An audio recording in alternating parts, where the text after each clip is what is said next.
This video is about Sir Francis Drake and his legendary circumnavigation of the Earth. Drake did not only sail around the world, he also led a very successful campaign against the Spaniards. And it was not like today.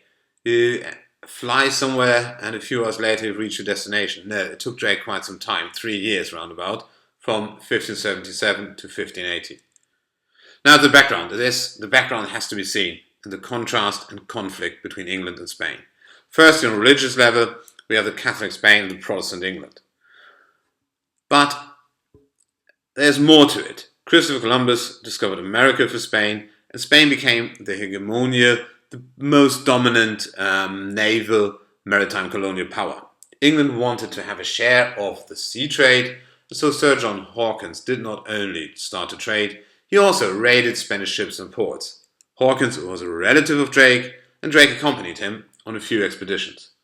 From 1572 onwards, Drake undertook his own expeditions. And so we see here, it's not only a religious conflict, it is also a vital maritime conflict between England and Spain. Drake wanted to start the circumnavigation in November 1577, but there was a storm, he had to return to Plymouth.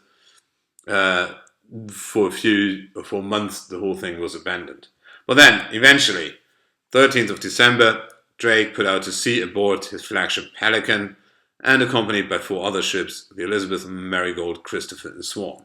They reached Cape Verde, where they could capture the Santa Maria, a Portuguese vessel which joined the squadron under the name of Mary.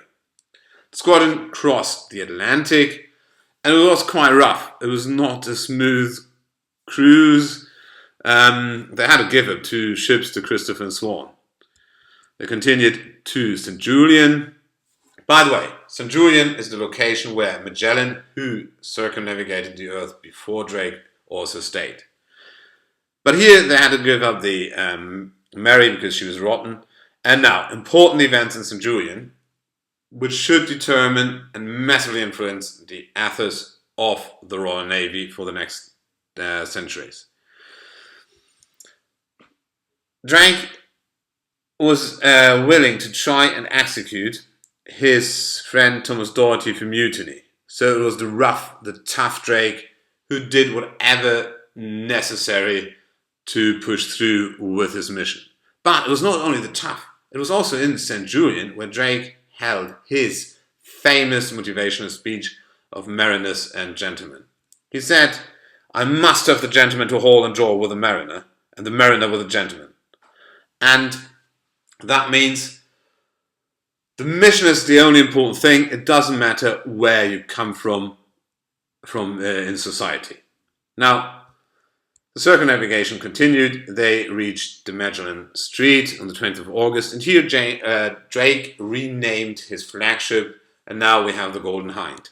They entered the Pacific, but it was still not an easy task. The Marigold sank and the Elizabeth returned to England. Now the Golden Hind is the only ship remaining. Drake had a massive advantage now in the Pacific. The Spaniards just did not expect any English ships here, so they were more or less defenseless. And Drake could easily raid Valparaiso, other Spanish ships and ports. And now the main event to make this journey an economic success. Drake captured the Cacafuego, which was fully loaded with gold and silver.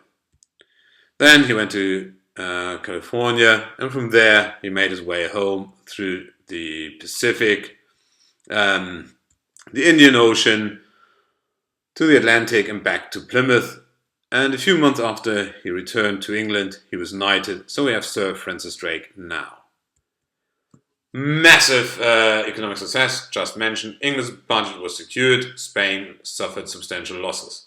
And it's apparent that there had to be a war, and the Anglo-Spanish War should come soon. Drake was a national hero and achieved or gained massive influence in politics in the Royal Navy. As mentioned, Drake set the basis for the ethos and the command structure of the Royal Navy.